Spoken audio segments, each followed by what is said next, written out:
Yeah, so interestingly, as part of the survey that we did, we saw that neurodivergent people are some of the earliest adopters of AI. They're picking up these tools faster than other people. In the neurodivergent community, AI is really polarizing because there's a group of people who are very worried about what the effects can be, but there's also a group that are realizing the strengths and benefits that can be there as using it as a prosthesis to be able to leverage its power to get ahead or Mm. to equalize the playing field, as you just said. So some of the ways in which we've been hearing from ADHD users in particular is about using it as like a working memory prosthetic. So by that I mean they might take something, this is, sometimes from clients of mine or clients of my colleagues, where they might outsource some of the lifting of holding lots of things in mind. So instead of just being able to generate a standard to-do list, it'll take the to-do list, it'll break things down, it'll make sure that everything is time estimated. It will even go further into kind of understanding like how activity could be regulated through a high spoons day, low spoons day, and how you can regulate your energy and prevent burnout. So it's just going that extra level Mm. from a standard task, working through that and into a lot of depth of breaking down the tasks and understanding when and where and how those tasks can be done.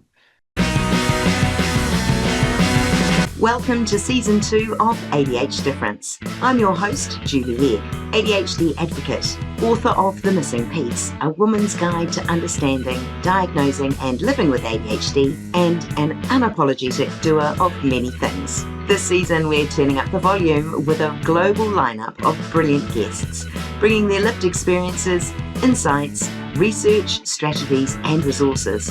And of course, along with a healthy dose of humour and humility. Whether you're neurodivergent yourself or just curious, there's something here for every curious brain. Let's dive in.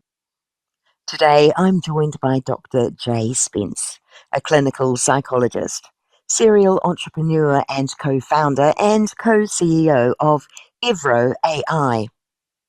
Jay has spent his career at the intersection of psychology and technology, translating clinical science into tools that genuinely improve the way we communicate, connect, and support each other at work.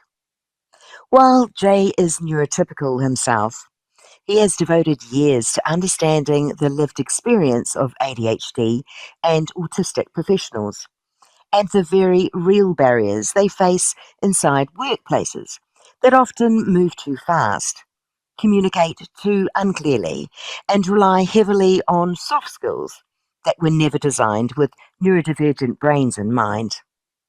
Today, we'll be exploring what neurodivergent professionals are telling us, how AI is being used to level the playing field, and what it really takes to create workplaces where ADHD and autistic minds can thrive. Welcome to the show, Jay. Thank you for having me. Look, I'm really excited to do a deep dive into Evro. But before we do, I'd love to wind it back slightly because you've spent your career in a space of psychology, technology, and human connection. What originally drew you as a neurotypical clinical psychologist into the world of neurodiversity, ADHD, autism, and workplace well-being? I have been working as a clinical psychologist in private practice for maybe 14 years or so. And I had more and more clients that started to come during the pandemic looking for ADHD diagnoses. And then more recently, I think autism diagnoses. When that started up during the pandemic, I just got more curious about what was happening. And then it was much easier for neurodiverse people to start to explain their experience as the stigma dropped down. Mm. And so I began hearing the kind of more emotionally mature clients talk about this as their superpowers or the great things about them and the things that they loved. And that was a shift away from the old thing where people were coming in for treatment. I'm struggling and I'm in a lot of emotional pain. I just want to be fixed. When I kind of got that this was not about trying to change people and more into saying, that ADHD client is incredible with these areas. And we just need to work on trying to figure out where the strengths are. I just kind of got more and more curious about, okay, what does this mean for treatment? How are we going to think about this a bit differently here? It's not the conventional way of having somebody come along where you're just looking at how to deal with mental health symptoms. It's about incorporating strengths. And then I got into the startup, into Evro, because I have got a really close friend who I've known for many, many years and love very dearly, who is on the autism spectrum, ADHD, so ADHD. And she would often kind of talk to me about her experiences in workplaces. And she's an absolute genius. She's a Mensa level, off the charts IQ person. And so she could just articulate it in a way that I started to really get it. I kind of was like listening to her talk about these struggles that she was having every single day with just trying to do what I would think is fairly straightforward communication for myself as a neurotypical, but she had to put in so much more work to make it happen. And then when we kind of went through the problems of workplace communication, what we realized is, oh, we should maybe think about doing a startup together because it would be interesting to do something with their clinical psychologist and a bit of a genius, especially someone who's got that lived experience. And what happened was, is we started to kind of have really classic neurotypical, neurodiverse disagreements. But I think instead of clashing, we were able to kind of use that in a way where we started it as a conversation. So we would say, okay, what's happening here? Like, you're obviously looking for something. I'm looking for something totally different. What's going on? Usually it's that classic kind of shift of she wanted precision, structure, depth. And I was much more interested in kind of like moving across things in a much lighter touch, which was driving her a bit crazy. So I think I was kind of recognizing more and more, my kind of natural inclination is more towards that ADHD side. Hers is much more on the kind of depth side. So how do we communicate together? How do we get along?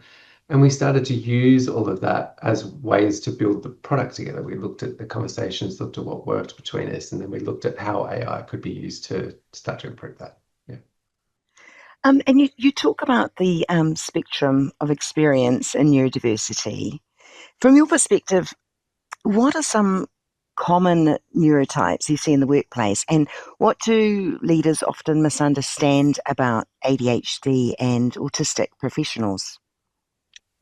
Yeah, I mean, the main clusters that we're talking about here are ADHD, autism, dyslexia are probably the more prevalent ones. For ADHD individuals, the strengths that I see all the time, both with clients and then more with Elaine, my co-founder, is that's the superpower there is obviously that they're great at scanning and they're great at kind of really fast problem solving.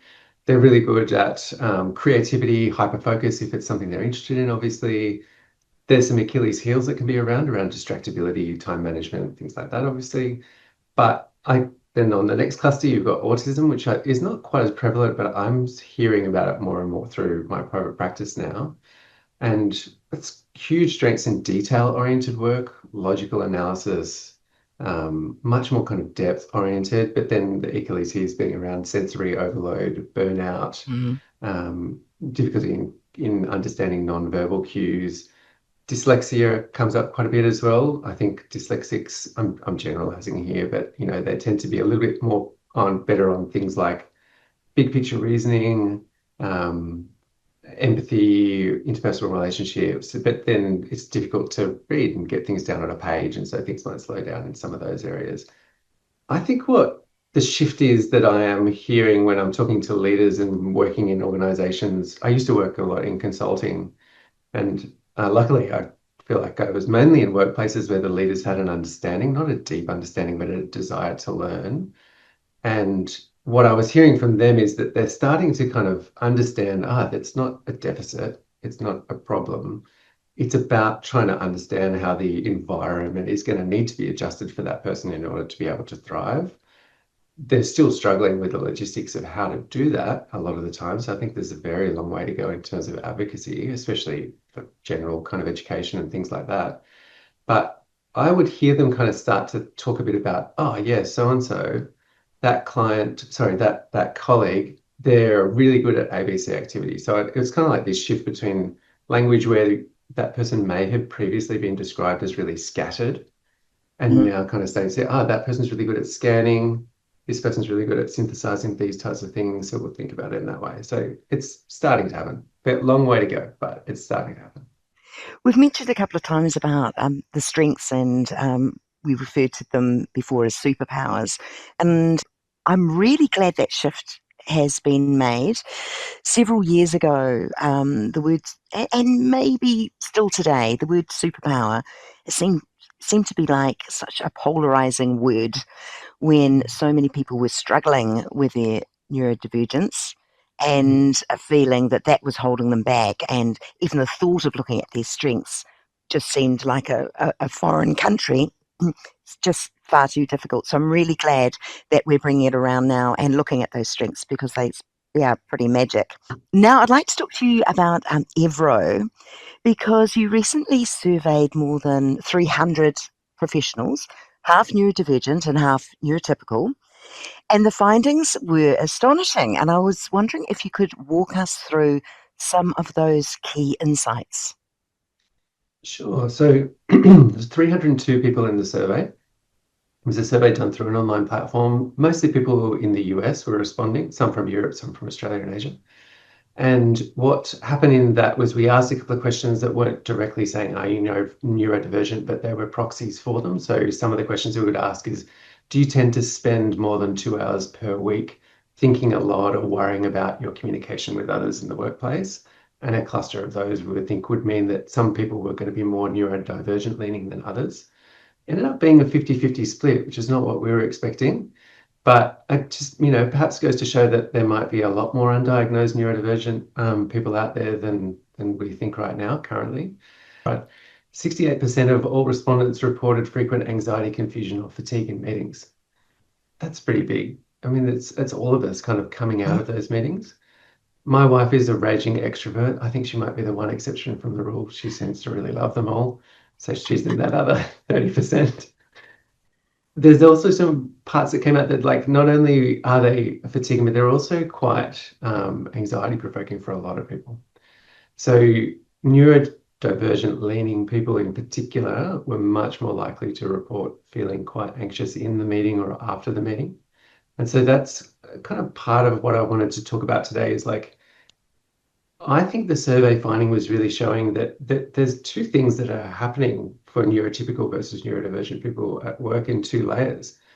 Neurodiverse people are doing the job that they're paid to do, but then they're also doing all of this extra work on top that neurotypical people may not be aware of all the time.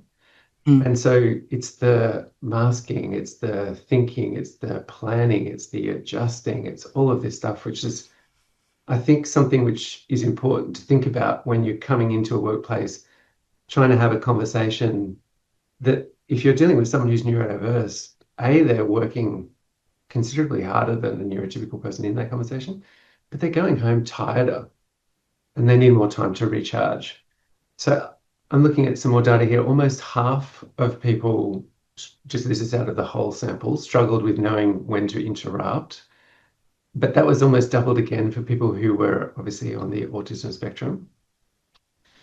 We also looked at the time that it took to recover from meetings during the week. And neurodiverse people said that it was taking them on average about 5.2 hours per week.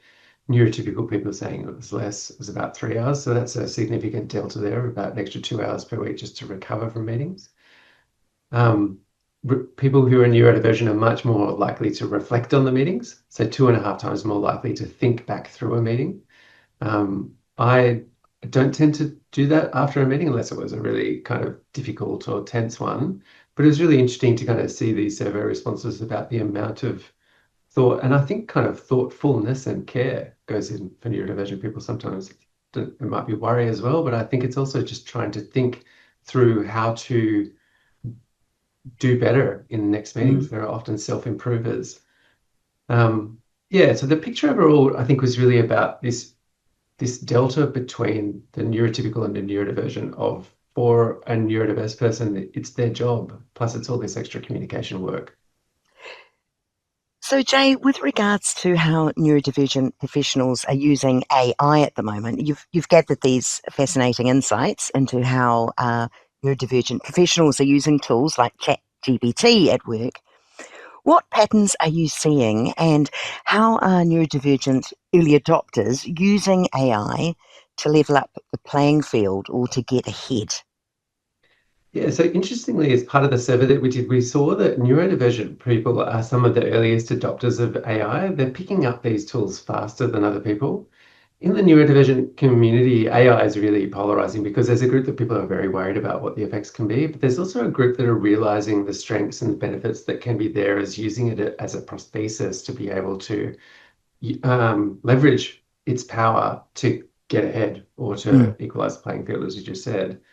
So, some of the ways in which we've been hearing from ADHD users in particular is about using it as like a working memory prosthetic. So by that I mean they might take something, this is, sometimes from clients of mine or clients of my colleagues, where they might outsource some of the lifting of holding lots of things in mind. So instead of just being able to generate a standard to-do list, it'll take the to-do list, it'll break things down, it'll make sure that everything is time estimated. It will even go further into kind of understanding like how activity could be regulated through a high spoons day, low spoons day, and how you can regulate your energy and prevent burnout. So it's just going that extra level Mm. from a standard task, working through that and into a lot of depth of breaking down the tasks and understanding when and where and how those tasks can be done. And I think for autistic users, it's more about using it as a translation layer. So one of the things that's been particularly startling for me is that AI, even though it's obviously machine, is very good at understanding interpersonal behavior. And it's even good at understanding interpersonal behavior from the perspective of a meeting transcript, for example. So a lot of people who are autistic will take their meeting transcripts, put it into ChatGPT afterwards, ask it for tone analysis, ask it how their communication landed, and depending on the strengths of the prompt and how good that person is at understanding the risks of AI, because the risks are very considerable if you perhaps not experienced using it or interpreting its data, but they can often extract out of it much more objective information. And so for somebody who might kind of come in out of a meeting and may have missed some social cues, like may have missed that someone was feeling frustrated or that there was a lot more tension in the room, I've been hearing more and more about people who are autistic who can pick up those things and then respond to them because they missed it in the meeting, but then the transcript picks it up and they've got a much clearer idea both of when and where and how it occurred and also of how to come back. There's some real balances here about kind of like needing to change and masking and neurotypical behaviors and how AI might be encouraging of just assimilating towards neurotypical behavior. And at the same time, I have been hearing from people about how important it has been for them to be able to progress in their careers, communicate effectively, do things that they have wanted to be able to do, just personally, not from a masking perspective, but just from a clarity perspective. And that AI has enabled them to be able to do that. That's awesome. I'm excited with Evro. It's such a compelling idea. So it's really an AI powered communication co pilot that helps people, especially neurodivergent professionals, communicate more clearly and more effectively, as well as as you had said, it's not just a meeting transcript Mm. offering, and it dives deep and it really pulls everything together. I'm very excited.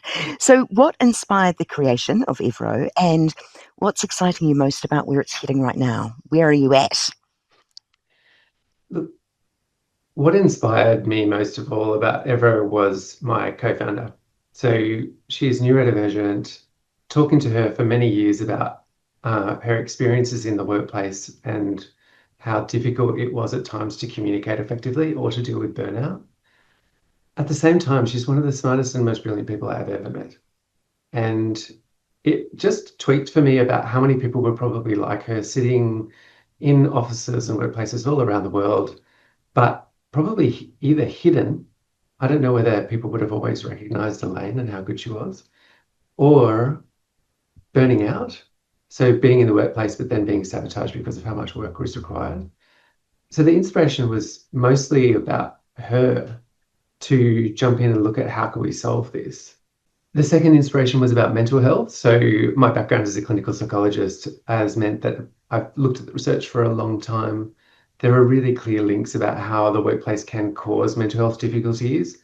Some of those mental health difficulties come just from communication differences, misunderstandings, biases, cross-cultural problems, all of those, when I was sitting there and looking at them with Elaine, what we thought was that there was this kind of moment in time from AI where we had an opportunity to solve some of them in a way that couldn't be possible before.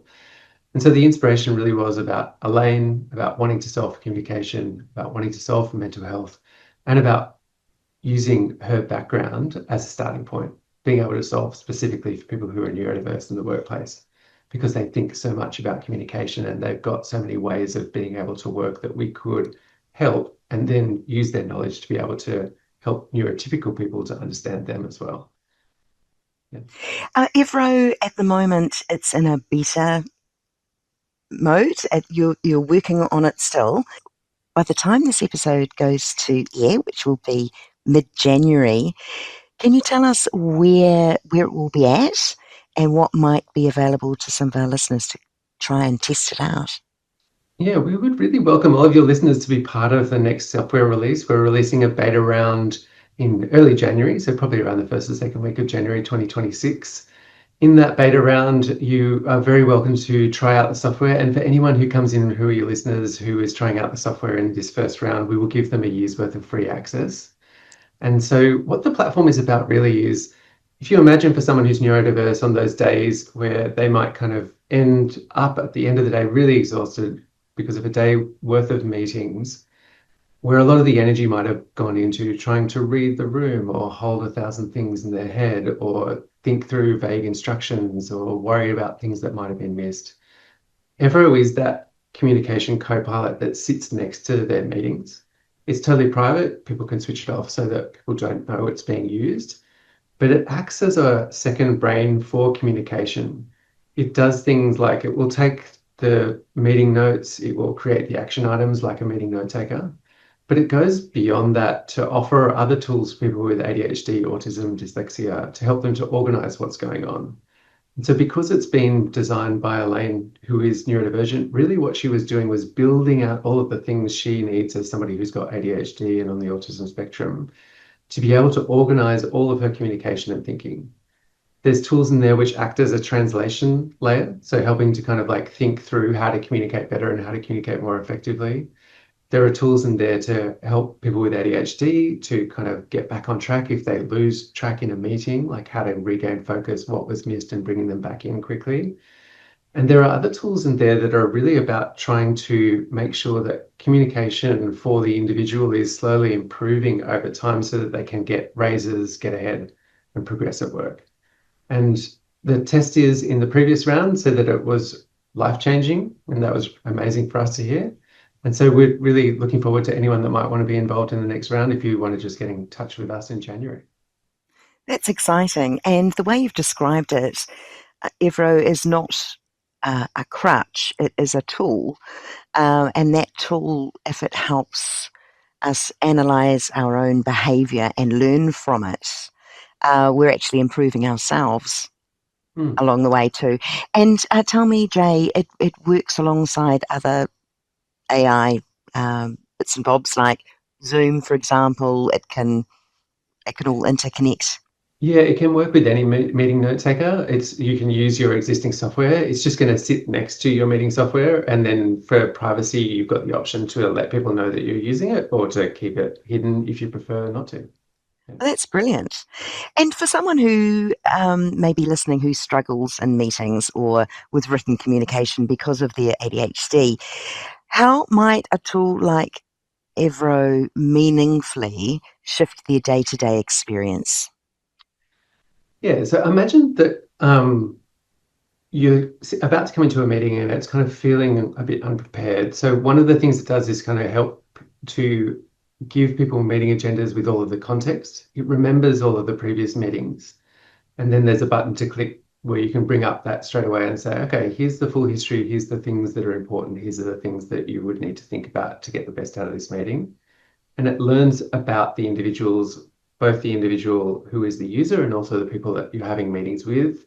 And so over time, it can give better and better ways to understand both like what's the strategy for this meeting and what's the communication style that's going to work best with this. And during the meeting, it can track the discussion, it can clarify action items, it can help to regulate cognitive load for people who are neurodiverse. and it can help to organize the tasks afterwards. So it can automate the creation of meeting tasks. There's a task list that gets created. It gives clear summaries, so you don't worry about whether or not you've missed something. But in order to go a bit beyond what a standard meeting note taker does, it's really about thinking about how do we reduce the friction of communication, improve the clarity of the communication, and stop some of the burnout factors that happen for people with ADHD and autism, where they're carrying so much because the tool does that for them in terms of organizing. With regards to the workplace, many adults with ADHD are unsure whether to disclose at work. So, from a clinical and organisational perspective, when can disclosure be helpful, and what needs to be in place for it to feel safe Mm. for that individual? Well, I think we've come a long way in many workplaces, but there's still workplaces that aren't safe to disclose. I think it comes down to looking at leadership and checking to see the degree of psychological safety. So if the leader is kind of being clear and consistent and curious and open and not punishing people who might be honest, that's probably a sign that the workplace is safe. And then if disclosure is done in a workplace like that and it can lead to more support or better understanding, I think that's really helpful. But I think it's also really important to understand not all workplaces are like that. Some workplaces are not safe. And even though stigma is reducing for ADHD and ASD, we've still got a lot of workplaces that don't understand these conditions. Mm. And so I think it is important to be prudent. I've definitely heard from clients about negative experiences of disclosure in the workplace where it's led to people having a reaction of less understanding rather than more understanding. But I feel hopeful that things are moving slowly in the right direction. And I do hear from leaders that even though they may not understand these conditions, um, they're trying really hard to. And sometimes I think those leaders are neurodiverse themselves. They're just coming to terms with that. And what's the real business case for embracing neurodiversity rather than simply tolerating it, which is a word that I've heard many times? Yeah, I personally think this area is really interesting because I realize it's controversial for some people, but it makes total sense to me. I think the research has supported it as well. But to me, it's about that if you've got a much more diverse team, whether or not that it's in terms of ethnicity or in terms of thinking styles and profiles, then you get better outcomes. I think a perfect example of that is myself and Elaine. I am uh, fast, she's a slow thinker. And so what we get out of that is I can be execution oriented, but I might miss the details. If I'm on my own and I pair up with another fast person, we'll move at a million miles an hour, but we might be kind of almost running in circles. Whereas if I pair up with someone like Elaine, she's so much better at understanding strategy and logic and thinks clearly that she can orient the two of us in a direction that I can then run in. I would miss that without her. And I think that's what it's about. I think it's about recognizing that it's not the person in the office that might be quirky and strange. It's the person in the office that you may not have understood yet to understand where their strengths are. And once I think that person is much more deeply understood, then you can see much more clearly about, these are areas where the superpowers occur. This is how we bring them into work together. Not that my way is better and their way is worse or vice versa, but when and where, how do we use both of these things? Agreed. It's a combination of ultimate productivity and workplace wellness, isn't Yeah. it? If you're neurodiverse and you're doing a role or a job and really struggling, and it could be seen as wasted hours or wasted strengths by not leveraging their Mm. natural ability in that team environment or projects. Jay, if you had to offer one practical evidence based strategy to help ADHD adults navigate communication challenges at work, especially in meetings, what would you recommend they start with? Yeah, look, I'd love to introduce people to using AI tools if you haven't thought about it. And I think that the tool that I have found is starting to work really for clients of mine in particular who are neurodivergent is using the tools to externalize their working memory. So if you're just starting, I think it is important to really understand what the risks are with AI because they don't always obviously produce accurate information. So, buyer beware. Mm. However, it's such a powerful tool. And there are incredible communities on Reddit who are sharing the ways in which they're using these tools. And externalization of working memory is about taking AI and using it as a thinking partner to say put down a lot of ideas if somebody is ADHD and then using the AI to start to synthesize them in different ways, or taking down long to-do lists that might need prioritization and getting the AI as a thinking partner to do that. I think it's incredible about helping people to take things that are sitting in their brain that might cause them to burn out because they're holding it all the time, and then having somewhere where they can put it down and organize it together. And it takes so much energy to hold bits of information. And when there's multiple bits of information or tabs open, as we often Yeah. say, it's a lot to hold on to, yet still function really well and productively. Yeah. Thank you. Thanks very much for that. Mm. And lastly, for neurodivergent professionals who may feel exhausted or misunderstood or overwhelmed by workplace expectations, what message would you most want to leave them with today? Look, I am talking mostly from the perspective of some of the clients that I hear, and I would want people to understand that if you're feeling broken in the workplace, we're at a time and a place culturally where that probably isn't really about you. I think it's about the system and perceptions changing that would lead to alleviation of some of the brokenness that you're feeling. Because we know that people who are in workplaces that are affirming of neurodiversity, that they don't tend to feel that brokenness. So it's a product of the workplace probably more than the person. And if people are feeling really shattered, burned out, tired, exhausted, to not see that so much as a deficit, even though I know that that's hard to just kind of switch off thinking to that, but more kind of think about that this you may be in a workplace that's not particularly well designed for you. And if that's okay and endurable, great. If it's not, then it might be a workplace that you may be capable of changing through advocacy or getting help from advocates to change, or it might not be the workplace for you. I would just like to thank you so much for being on the show today and explaining all about Evro. It sounds like a very exciting software tool that those in the workplace who are neurodivergent or otherwise, by the sounds of it, it sounds like a remarkable all-rounder. Mm, It's going to just make so much of a difference in the day-to-day working life for so many people. So I wish you all the very best for that project. And thank just a you. reminder to listeners that those links will be in the show notes. So if anyone would like to check out and be involved with some of this beta software moments or trials for the first year, that would be most welcome. So again, thank you, Jay. Thank you. Appreciate it.